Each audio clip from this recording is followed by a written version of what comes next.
I mean, I spent my summers in rural Southwest Mississippi. We would fly into New Orleans, drive 100 miles to Southwest Mississippi, and the nearest town would be 45 minutes away. So it would be like a 40-minute drive to Piggly Wiggly. A lot of my family is from like St. Augustine, which is like really, really small and rural. Red dirt, like walk around barefoot, like you driving at 8 years old, like. So growing up, like a lot of my time was spent outside, just playing in the dirt, making mud pies, you know, throwing pine cones at your cousins. Like I have like, again, 11 cousins. So like grew up around like a lot of family. My grandparents owned a chicken farm. They also kept hogs. I remember playing at the ponds. I remember when my grandfather would wake us up early and we would participate in the pig slaughter, or also he made us participate in helping a cow give birth to a cow. Growing up, I was always with my cousins. We were always playing crazy games, y'all. We would play like Fear Factor. We would play like Michael Myers. Like, who plays Michael Myers as a kid? Like, who like does that? So we would just kind of be this like big gang of kids with minimal adult supervision. But I mean, there wasn't much to do, or there weren't that many ways to get into trouble, so it was fine. Always at my grandma's house where she's like gardening, where she's cooking. Like, I remember like every time I think about my grandma, I think about like stale menthols and like the traces of like Budweiser, like and mixed with like white diamonds. Like that's what I think about when I think about my grandma.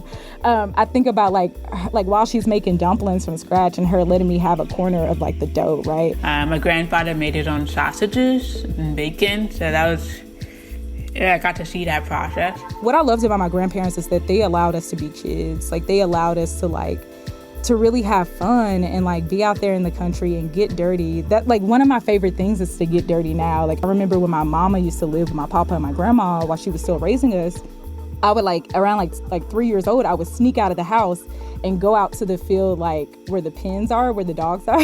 And they'll be like, where's Dee at? And she's out there playing with those damn dogs again, right? Like, so it was just like really fun. I think it made me much more in touch with the land than I would have otherwise been.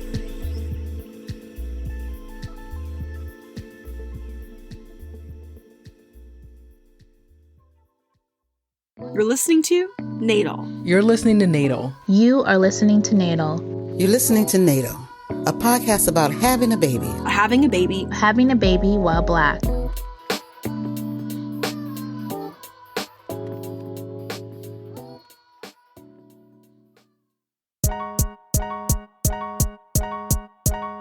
Hey y'all, welcome back to Natal. Welcome, welcome. It's been a while since we've done this. It really has, but it feels good to be back. It really does. I'm one of your hosts, Martina Ilunga. And I'm Gabrielle Horton. It's really hard to believe, we started working on Natal in 2019, and we were just really interested in hearing from Black birthing parents about what their pregnancy, childbirth, and postpartum experiences were like. We wanted to know how they were being cared for and how they felt about it all. So when the pandemic hit in 2020 and our first season was released, it felt like these questions became that much more urgent. In addition to families, we also heard from birth workers, providers, and advocates from around the country who had their own stories to share. And our first season touched on everything, from doula services and pregnancy loss to fertility treatments and home births. Their stories highlighted the beautiful traditions of granny midwives, the incredible ways that loved ones rally around new parents, and even the fraught relationship Black people have with the healthcare system. And as the weeks went on, it was clear that these firsthand accounts were really resonating with so many. There was press and awards and best podcast lists, but honestly, the sweetest gift of all for our entire team have been the emails, the DMs, the voicemails, all the love from Black parents, many of whom told us what it meant to them to not just hear stories about them, but to hear themselves in these stories. And that really was powerful for us.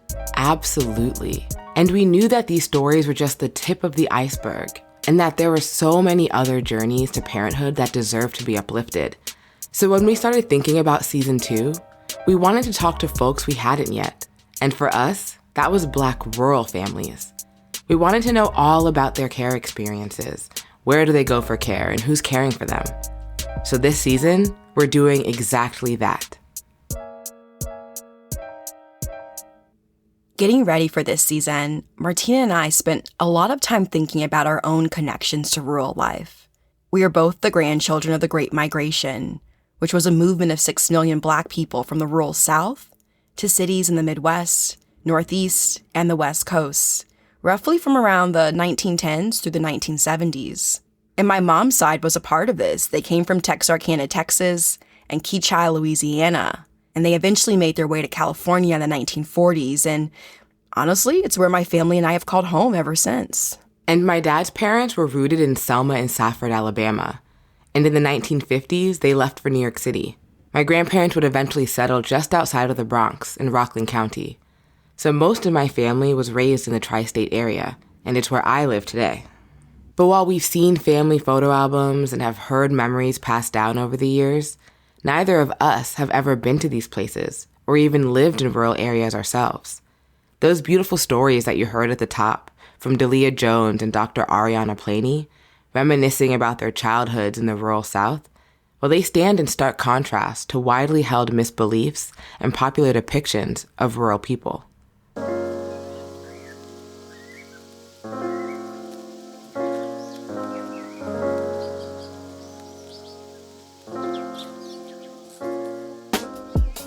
And so, like, a lot of people go into these communities having stereotypes about these, like, country bumpkins and stuff. People think that we're dumb.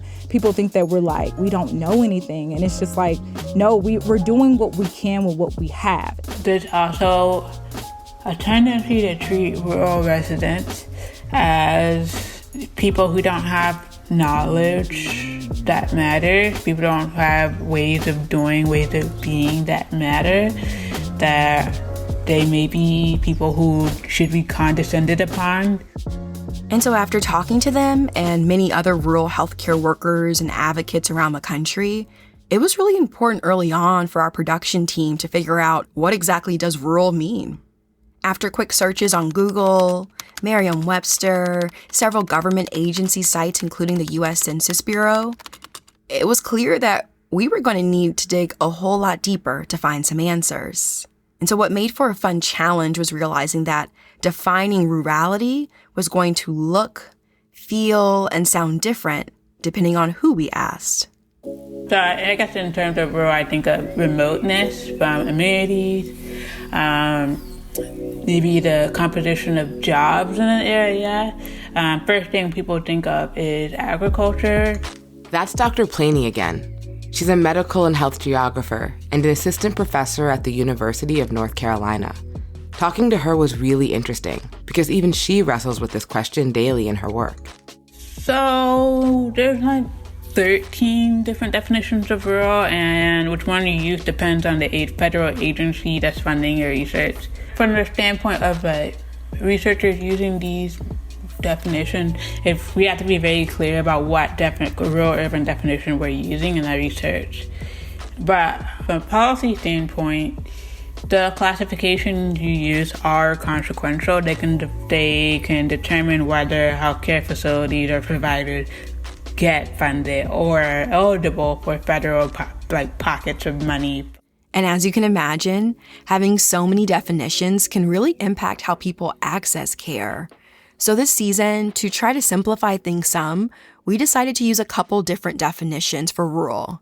The first is from the Federal Health Resources and Services Agency, which provides care to people in geographically and economically isolated areas. And the other definition, well, it's based on how the people you'll meet this season define their own communities and what rural means to them. So once we had that sorted, our next step was to understand who lives there.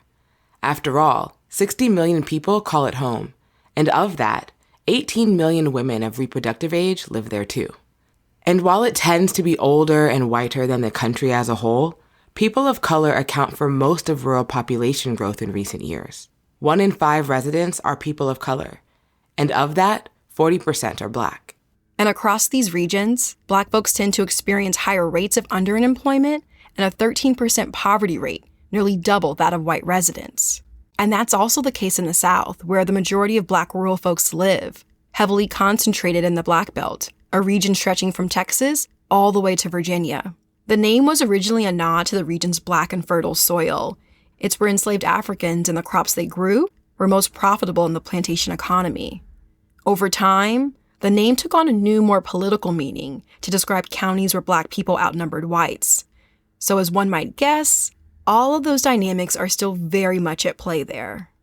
But even beyond the Black Belt, Black folks, well, we live everywhere. Yes, we do. You can find us in rural New England, the Great Plains, the Southwest. Heck, we are even tucked away into the island of Hawaii, okay?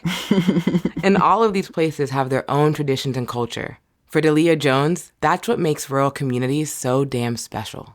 It's ghetto, it's raunchy, it's rowdy, it's eloquent, it's like regal, like all of these different things. There's just so much nuance to it, right? And so like one thing I always just wish is that we saw more nuance in that as well, as like they're not all the same. We really enjoyed talking to Dalia, who you also heard earlier on. She's a freelance journalist and the former director of engagement for the Texas Observer. She's a 7th-generation Afro-Texan, born and raised in Deep East Texas, the city of Lufkin to be exact. And it was pretty awesome because we even got to work with her on a few episodes this season. Yeah, we did. Can't wait for you all to hear some of those too.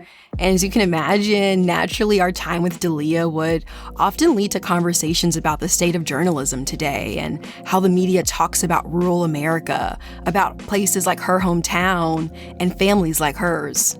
Media, for me, gets it wrong, for one, because they paint rural areas as white. And so, like, whenever media covers these areas, it pisses me off that they try to paint it with one broad stroke without even contextualizing a lot of these places with, like, the historical analysis that it's needed, right? Like, we don't talk, like, the East Texas, again, is so segregated, right? We don't talk about why a certain county or why a certain town decided to vote a certain way, right? Like, I wish that instead of white people or like these like big corporate like news media outlets, I wish that they would give these rural areas the mic themselves without necessarily feeling like they can tell those folks' stories.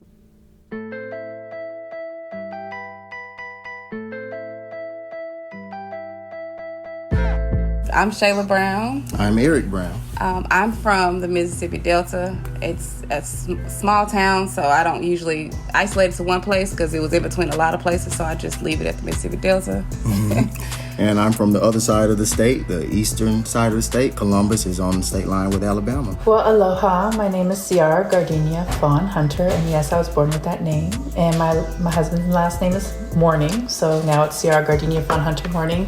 I was born in Hollywood, California. I lived there until I was 29 when I moved to Hawaii. My name's Anasia Sturdivant. I use pronouns she, her, hers. And I'm 34 years old and living in Ames, Iowa.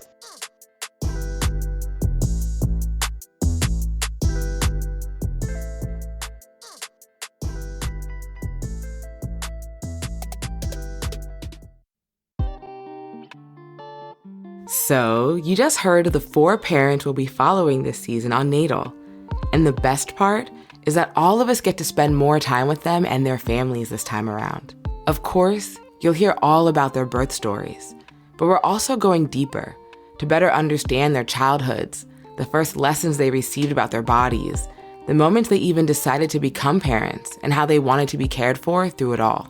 And in true natal fashion, you'll hear from the care providers and advocates who are literally doing the work, from a midwife in Hawaii to abortion fund organizers in the Southeast. And this season even gets a little experimental too. Our team pays homage to our favorite R&B albums, with interludes featuring members of the Alabama Birth Collective sprinkled throughout.